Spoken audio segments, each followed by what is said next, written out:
Hi, and welcome to Best in Tesla News, episode 194. Toyota was once again out saying that EVs are only for the few. And GM's Cruise just got knocked out and is down for the count. And Ford's earnings report did not look very good, but neither did GM's. But GM in general has had a really bad week. But a new billion-dollar business opportunity for Tesla has come along. And they just started the deliveries of the new refreshed Model 3 in Europe and China. And Mercedes is finding that customers aren't as excited about their new EVs as it is. And Porsche is not seeing growth in their EV sales at all. And Tesla beats a 10-year-old standing record in my country. All of this and much more in today's episode. Let's dive right in.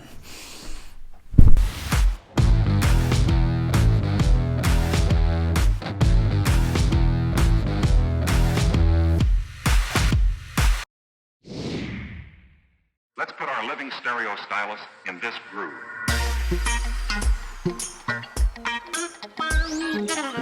Toyota was once again out saying that EVs are only for the few. As Toyota Australia was out saying hybrids are better suited to Australia than battery electric cars for now, says Toyota Australia at the launch of its first EV. So who will ever buy that EV in Australia when Toyota themselves says it's better to buy their hybrids? I mean, what a clown show. They said they are more affordable, the hybrids, and don't require charging infrastructure. Their cars are for the masses, not the few. Well, they do require maintenance and service though, so the question about affordability is also a bit misleading. You can get the BYD Dolphin in Australia for 39,000 Australian dollars, and that does not require maintenance and service or expensive gasoline. And they do know the Tesla Model Y was the nation's top-selling SUV as of September this year, right? And they are talking about infrastructure, but they could just check PlugShare's charging map and see there are already a pretty good charging infrastructure all over Australia, even though they were a bit late to the party. And people that own a house will of course just charge at home and wake up with 400 to 600 kilometers of range in their car. And the average driver in Australia drive less than people in Norway that are pretty much all EV right now, with about 33 kilometers on average per day. So what kind of EV would not be able to handle that, Toyota? Oh yeah, maybe you're a stupid hybrid if you drive on the highway, as that little electric motor and tiny battery can't really handle highway speeds for very long. Toyota continues to fight against EVs because they have almost none to sell, as they said. But we are not saying that hybrids should be used instead of BEVs everywhere and forever. No, just saying, please wait, because we are coming out with new EVs in 2026. So if people buy too many EVs now over the next 3 years, we will lose a lot of market share. So Toyota think we should all wait until 2026 or 2027 when they actually have some EVs to sell. As they continued, for us it has never been a question of if we should launch BEVs, but only when. You have been out saying in public that EVs was not the way to go. So that is not exactly true, is it? But they continue. Now it is absolutely the right time to start production, I guess, since they don't want people to buy EVs. But anyway, and it all starts with the BZ4X with the high quality battery. The BZ4X is not just an electric car, it is the foundation for the next phase of our electrification strategy. High quality battery, you got to be kidding me. You just can't take Toyota serious anymore. Their BZ4X has been an absolutely disaster with very poor range, and the winter testing they did in Norway showed it lost more than 35% of range in the cold. The worst the Norwegian testers has ever seen. So if this is Toyota's high quality battery, I have no hope for Toyota's BZ EVs coming out over the next coming years. So despite moves from Toyota here trying to desperately to keep people from buying EVs because Toyota has none to sell in high volume, because they apparently are waiting for the right time to produce EVs. So the year Toyota says now is the right time to start production, not buying EVs, but start production, is the year that both Hyundai and Volkswagen Group stop selling ICE cars in Norway altogether. What a clown show at Toyota. I don't think this will end very well for the big Japanese automaker. All talk, no action, and still aiming for 17% BEV share in 2030. So they are aiming for a BEV market share of today in Europe and China in 2030. They might be showing us some of all the right things with Giga casting, new battery technology, look at our solid-state battery again, but they still have a plan to fail. 17% BEV in 2030. It's a safe bet that, like me, many of you are glued to your online devices, whether it's for work or play. My day job revolves around a computer screen, and post-work hours often find me unwinding with my smart gadgets streaming away to glory. Naturally, my smartphone is a treasure trove of personal data. This digital lifestyle necessitates a robust layer of protection, which is why I've teamed up with our sponsor for today, NordVPN. VPN, or Virtual Private Network, is your key to a private digital domain. It's the private in VPN that's the game changer, as it encrypts your online traffic, camouflages your IP address, and masks your virtual whereabouts. This digital cloak enhances your online privacy and security, making hacking close to impossible. The assurance that my online interactions are shielded is what makes a VPN indispensable. And NordVPN isn't just about altering your IP address, it's a comprehensive digital guardian that fends off malware, halts intrusive tracking, instantly blocks pesky ads, and provides a continuous shield of cybersecurity, even when you're not connected to a VPN server. The user interface is a breeze. A simple click on the desired country and voila, your IP address is now a local there. It's as straightforward as it gets. If online privacy and security are on your radar, then NordVPN's offer is worth a glance. Click the link below, hop onto a 2-year plan, and you'll get 4 extra months included. With Nord's 30-day money-back guarantee, there's zero risk involved. So hit the link below to embark on a safer digital journey, and a hearty shout out to NordVPN for sponsoring today's video. California DMV suspends Cruise self-driving cars permit, effected immediately. GM just lost the permits to do robotaxi drives in San Francisco. The California Department of Motor Vehicles, DMV, said in a statement this week, where there is an unreasonable risk to public safety, the DMV can immediately suspend or revoke permits. The department determines the manufacturer's vehicles are not safe for the public operations, and the manufacturer has misrepresented information related to safety of the autonomous technology of its vehicles. So that is not looking good for GM. And what worse is, when Cruise had a robotaxi that ran over a pedestrian, GM didn't give DMV all the footage, as the vehicle was not really in fault for the pedestrian being thrown into the front of the moving car, but after the accident, the Cruise vehicle decided to make a safety stop and therefore drove to the side of the street with the pedestrian under the car. Well, that last part GM left out of the footage to DMV. Now that does not look good for GM. Try to lie themselves out of this one, as they probably knew this would get them banned from the streets, as we have already seen so many accidents from Cruise already.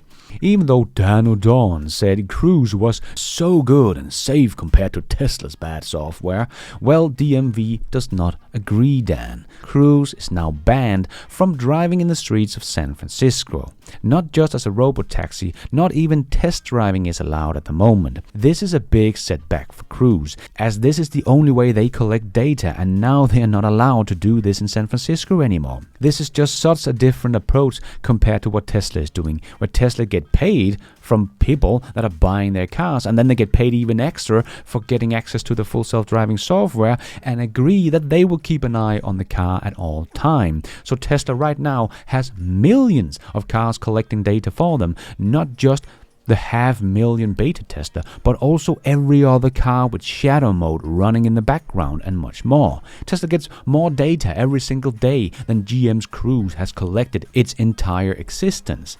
For people to even think there is a race for autonomous cars is kind of laughable at best.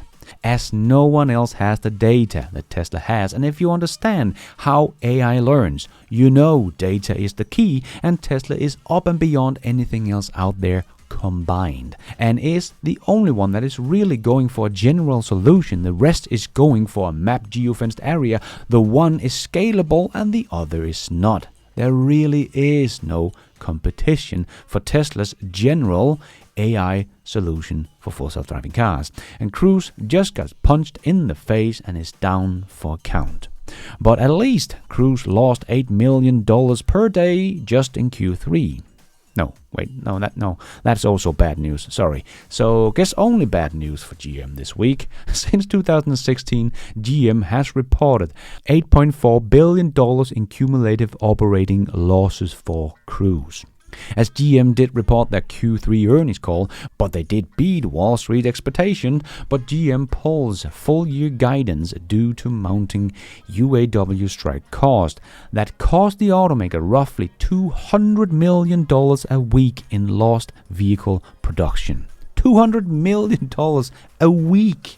While the short-term thinkers on Wall Street will probably be happy to see GM beat expectation, but the long-term thinkers will probably not like that they pull down their guidance and loses $200 million a week in vehicle production and lose $56 million a week on their Cruise venture that just crashed into the ditch. Not a good week for GM. But I did make a whole video about it, so if you want to take a deeper dive, check that one out, link down below. Ford also held their earnings call, and things continues to look a little dark for the automaker's Model E business. So Ford's Model E business lost another $1.3 billion in Q3. So year to date, Ford's Model E has lost $3.1 billion. And they sold 36,000 EV units in Q3, so up 44%. So that might sound like a good growth, but with the fast ramp that these automakers has been talking about they will do, and then only ramp up with 11,000 units from a whole year ago, seems kind of small, right? For context, most analysts saw Q3 for Tesla as a bad quarter, but Tesla did grow their deliveries with 91,229 units. So Tesla grew with 2.5 times as many units as Ford was able to deliver in total. So not very impressive for Ford. And their EBIT is also going the wrong way, and their EBIT margins were a negative 75.6%. So nothing has really turned around for Ford just yet, and the UAW is now pushing them. So this could really end very, very badly very, very soon. And again, when we hear Wall Street analysts talk about Tesla's earnings call, it was all gloom and doom. But like always, they are not really looking at this at the big picture. Just look at the net income. This is one of the most important things, right? As this is the bottom line. How healthy is your business? And even though Tesla's profits were down, they are still earning more trailing 12 months than both Ford and GM, as we can see here on James' very nice chart here. And this is with their ICE cars in the mix, right? So here you can see profits per vehicle sold. As you can see, Tesla has more profit per vehicle sold than Ford and GM combined. Ford and GM earns peanuts on their cars, where Tesla earns very nice margins even with all the price cuts included. Just look at the net income per unit sold trailing 12 months versus 2016. So really looking at the big picture here, trying to see where the companies are going and not just one quarter. Tesla is about 10 times bigger than GM and Ford combined if we look at the growth of the companies, because that is what the stock market is all about, right? Growth potential. Well, here we can see the growth in vehicles sold since 2016. Ford and GM are not growing, they are shrinking faster than Tesla is growing, and Tesla is growing fast. So two companies are dying and one company is alive and growing. This is why Tesla stock is so much higher than all the others, as here we do see fast growth and we expect that to continue in the future, whereas the others see declining sales and we expect that to continue as well. It really doesn't get much clearer than this what is happening right now. The old guys are crumbling while Tesla continues to rise. Funny how Jim Chanos said back in 2018, the competition is coming. But the bigger problem is that Porsche's coming. How expensive? Sorry. The big. Hold on. Say that again. Do you think Porsche's coming. With their own car. Porsche's coming with the Mission E, and So is Jaguar with the I-Pace. and so is Audi with the e-tron, and these are amazing looking cars. The big boys are coming. And here we are 5 years later, and this is the so-called competition he was talking about. And now both Ford and GM are backing down from their promise, and EV targets delaying everything, just as we have seen with Volkswagen. Let's see if there in another 5 years will be anything we can really call competition in the US for Tesla. Because after 5 years, since Jim Chanos says the competition were coming, there is still no one competing against Tesla in the US. Tesla is just in a league of its own. And we got a new business opportunity for Tesla coming out of nowhere, or at least I didn't see this one coming. BP partners up with Tesla, so BP will now help build out Tesla's supercharging network in the US, as BP made an investment of $100 million into Tesla's ultra-fast EV chargers in the US. So it is not just all car companies that want to have access to Tesla's chargers. Now the oil companies also want to make Tesla's superchargers at their stations. It will be a version 4 superchargers with the Magic Dock.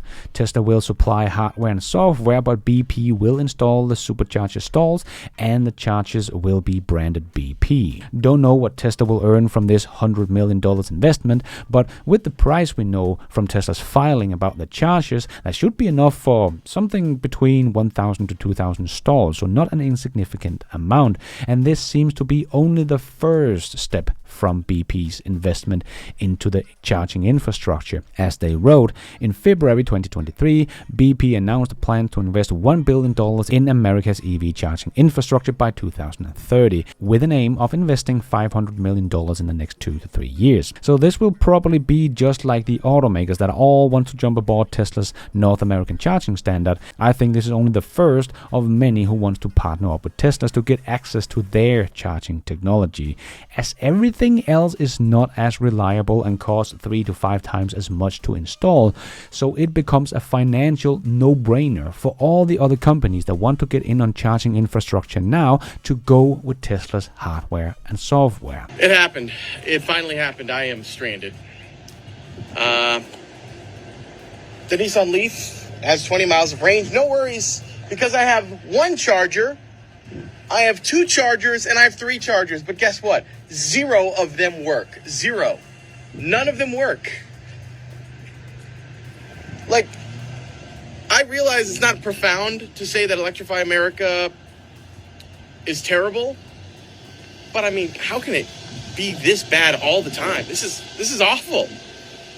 I'm literally just gonna have to ditch this car and take an Uber. Yeah, Tesla's superchargers for a worldwide domination. And let's get our monthly update about Tesla's Giga factories. That means handing over to Brian from My Tesla Weekend. Take it away, Brian. In Fremont, the footings where we believe the next casting machine will be placed are curing. It's looking pretty good. In Nevada, there's been some trenching. Maybe this will become the start of the expansion. We don't know yet, but I don't know why they would be putting drainage of this caliber in the middle of a parking lot if it weren't to do something big. In Shanghai, well, we've got our first footage in 2 months, and there isn't much to see, and hasn't changed. The lot is full. There's nothing to build on. In Berlin, there's a warehouse on wheels expansion to the far east that is done. The recycling buildings, the second one is done. The third one is underway. And the bridge work over by the highway, it's moving forward at about the speed you would expect from a municipal type of project. Highway projects take some time, historically. In the employee parking lot, where we had hoped to see the solar canopies go up, no, it's level 2 charging for employees, and it's in, and much of it is running. There's already cars parked there. It appears to be kind of done. And it looks like they're doing a clearing at the far north end of the property, along the train tracks, where they expect to put in a second rail station. This is exciting because it means the plan to expand the factory is definitely still on. In Texas, there's been more work on the apron along the east side. There's 2 spots where they have cut up the pavement to rework it. The Cybertruck castings have been moved inside.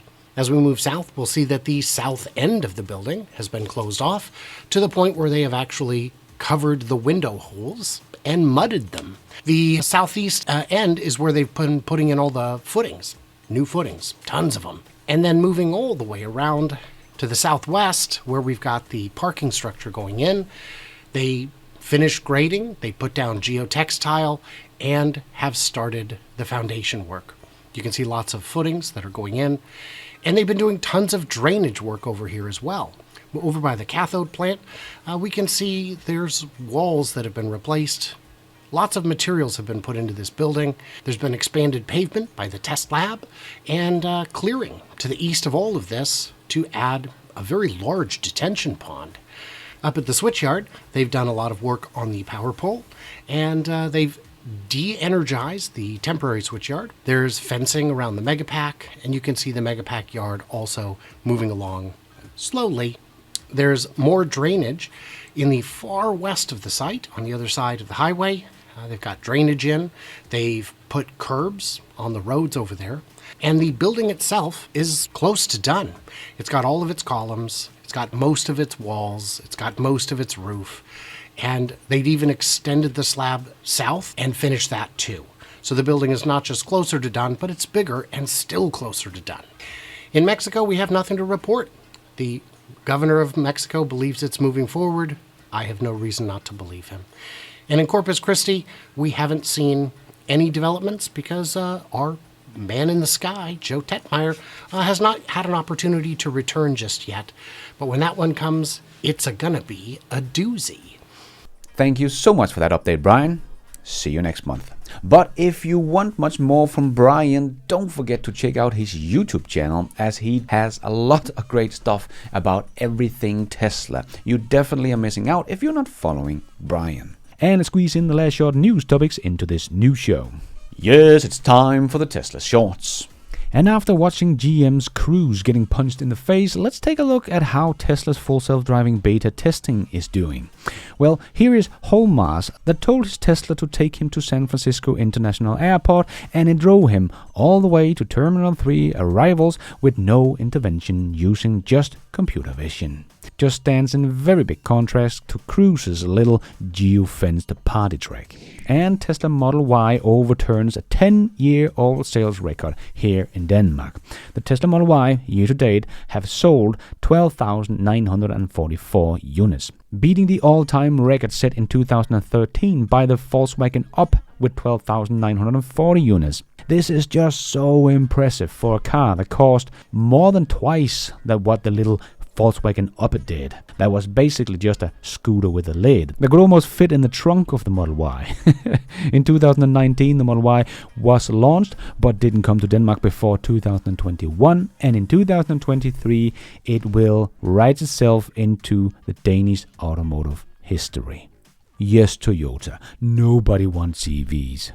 Hope you're not planning on selling any cars going forward in Scandinavia.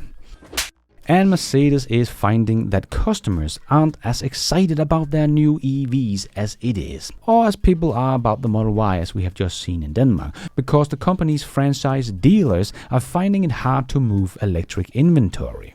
It took dealers 82 days to sell a Mercedes EV on average in September, much longer than the average 57 days for its ICE cars, and rivals BEV's average of just 38 days. Some at Mercedes feels the products are the problem, with one saying that the brand's car need to be a want car like the S-Class or the AMG GT Coupe. They also noted that the EQS is not an aspirational car like its gas-powered counterpart, which is a problem for a vehicle with a six-figure price tag. So hope Mercedes can get this sorted out before we only buy EVs very soon here in Europe, because their earnings report was not too optimistic either, with revenue, sales units, earnings and net profits were all down. But another German EV maker that is not really seeing growth in their EV segment is Porsche. Porsche presented a year-over-year growth in the first 9 months of 2023, but the growth came from their ICE vehicles and not from BEVs. Porsche shrunk in its most important market, China, by 12%. And as you can see on this chart from Alex, Porsche has been down in sales from their Q4 in 2021 and have never got back to that level. Maybe because the Plaid Model S was introduced in the second half of 2021 that just destroys the Porsche on drag strip or even around the Nürburgring with the track package. Who knows, but doesn't really seem to be more demand for the Porsche Taycan, about 10,000 units a quarter. Compared to the other automakers, we can see pretty much everyone else is rising in EV sales, but Porsche is down. And the Cybertruck will just be the car with the biggest halo effect on the planet, especially because it does not cost $250,000. So these things will be driving everywhere and people will see them all the time and will be just one big advertising campaign for Tesla. The Roadster will also be a halo car, but you will not see it everywhere. So it will also have a halo effect because people know about it, but the Cybertruck will have that extra benefits of being seen out on the road all the time and will be the most recognizable thing on the planet. The brand recognition here is insane, even without a logo on it. And Danny, who translates some of all the great Tesla videos made into sign language, was out picking up a new Tesla when he saw a wrapped Cybertruck at the Austin Service Center. So it looks like Tesla is getting ready for the deliveries and will probably have Cybertrucks on display in most delivery centers across the US. And Tesla has started their first deliveries of the refreshed Model 3. The company kicked off deliveries in Germany and many other countries here in Europe, so we should see a lot more over the next couple of weeks all over Europe. But it is not just in Europe, the deliveries has also started in China as well. Unfortunately, one of the first deliveries in China started by crashing into the delivery center wall. Ouch. But we see more and more refreshed Model 3 offloaded from the ships entering Europe and many other places around the globe. So I think this will be a big thing in Q4. It is just such a great car, really some of the best value for money you can get at the moment. And Tesla says its capital expenditure for 2023 would exceed the $7 billion to $9 billion target it had laid out earlier this year, as it ramps up output at its factories and gears up to roll out new models. The company's spending is, however, expected to return to the $7 to $9 billion range in the next 2 years, its 10Q filing showed. So let the ramp up begin.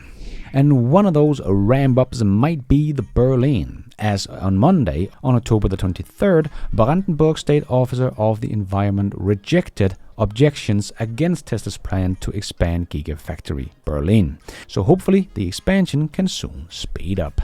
And Sean of the EV Universe shared on X why the Cybertruck in its current size can come to Europe.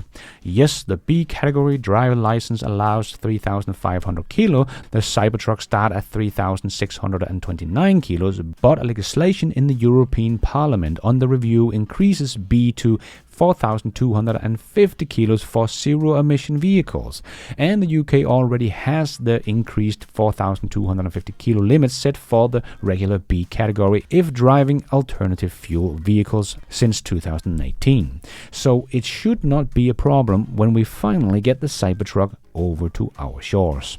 And General Motors managed to sell 5,456 units of its Cadillac Lyric to retail customers in the past 5 quarters, from Q3 of 2022 to Q3 of 2025, while data from carriers indicate that there are currently 2,840 Lyrics vehicle in circulation. So it seems like most of these Lyrics have just been sold to dealerships, but no wonder it does not sell very well when we hold it up to the best-selling EV in the US or in the world, the Tesla Model Y. And here it is, the Tesla Model Y long range, that beats it on all specs, even cargo space, even though the Lyrics is a bit longer and wider, and it costs $10,000 more. And Colorado approved a goal to make 82% of the cars electric by 2032. Some weird numbers, but nice to see.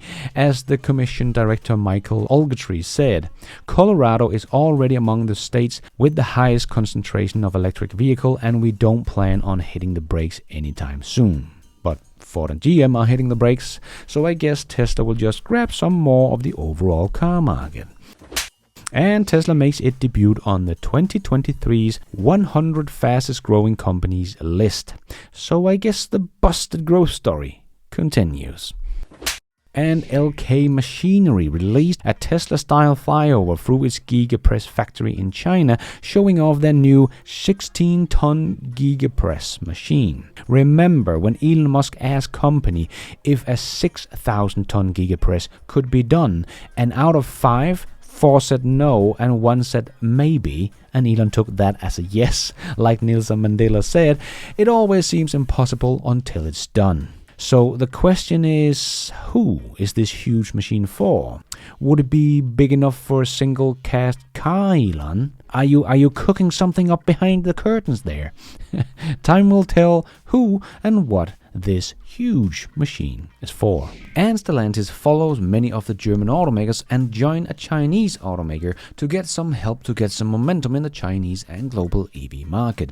As Stellantis take a stake in the EV maker Leap Auto from China, the deal is the latest attempt to buy Stellantis to boost its presence in the world's biggest automarket. CEO Carlos Tavares denied that the Leap Motor deal could turn Stellantis into a conduit for the Chinese EV makers trying to take over the European market. As he said, the Chinese offensive is visible everywhere. We can be benefiting from the Chinese offensive rather than being a victim. Yes, the legacy automakers have been sleeping in class when it comes to EVs and now need help from the Chinese that are much further ahead in the game than they are. The Chinese are coming in more ways than one.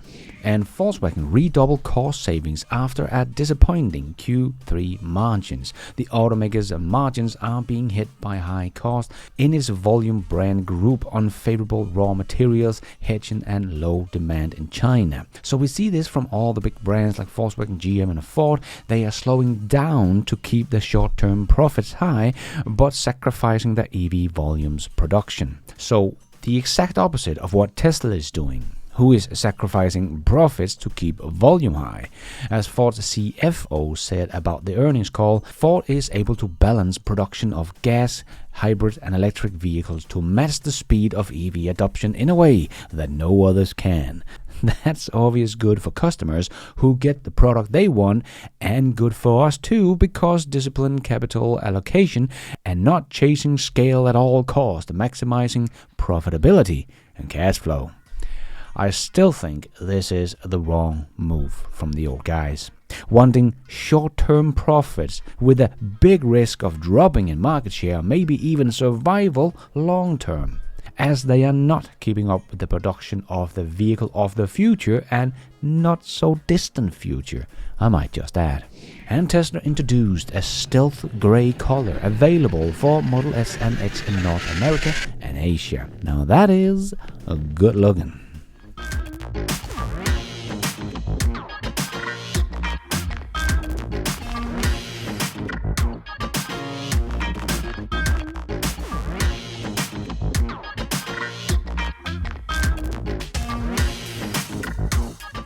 And before we end off with a bit of fun, I just want to make a quick shout out to my newest members and patrons of this new show. My new YouTube member, Jean Telefier, or something like that. Thank you so much for all your support. I am doing this all by myself, but you guys are all the producers of this new show. Thank you. And the Supporter of the Week winner t-shirt is still out of stock, so we will get back to that hopefully very soon. And let's end off with a bit of fun. I saw a drag race this week and I thought I would share it because it was just very funny. Just listen to all the things they are saying in this video about Tesla. It is just absolutely gold. The competition that came for Tesla. Go! Oh my god. Oh, Rory's got ahead of me. Oh, I'm actually winning. I am not winning. Oh my word, that Tesla! Come on, Audi! That Tesla is gone. Audi's behind me. That car is so fast. Look at it. Oh, I haven't got a chance. Jesus, but I've beaten the Audi. That is nuts. Ah! I think he was braking before the finish line. The Tesla braked before the finish line because he had such a lead. That is all we have time for in this news episode. Hope you enjoyed it. If you did, don't forget to hit that like button. It really does help this video out a lot so others can find it here on YouTube. And if you did like it, maybe you want to consider hitting that subscribe button, notification bell, so you don't miss out on future videos just like this one. And don't forget, if you want to become an executive producer and get news articles during the week, exclusive videos, early access to my research, charts and spreadsheets, head over to bestinTesla.com and join with the members button. If you're already a subscriber, thank you so much for your support, and if you want to support the channel even more, remember you can, for as little as $1, become a patron of this channel and get your shout out on this show. You can also become a member of the YouTube channel to get a shout out and some extra perks. Hit the members button to find out more. And don't forget to follow me on Twitter. I tweet all the news as it comes out and more. And check out the merch store to get some merchandise and support the show. Now it's also possible to support the show without buying anything, becoming a member or a patron. There is a link to a donation options in the show notes. And also as simple as hitting the super like button. But going forward, I will be making more videos for patrons and members only. And I will give my YouTube members and patrons early access to my videos whenever possible and make my videos ads free for members and patrons only. So don't miss out. And thank you for watching. And until next time, take care out there and be nice.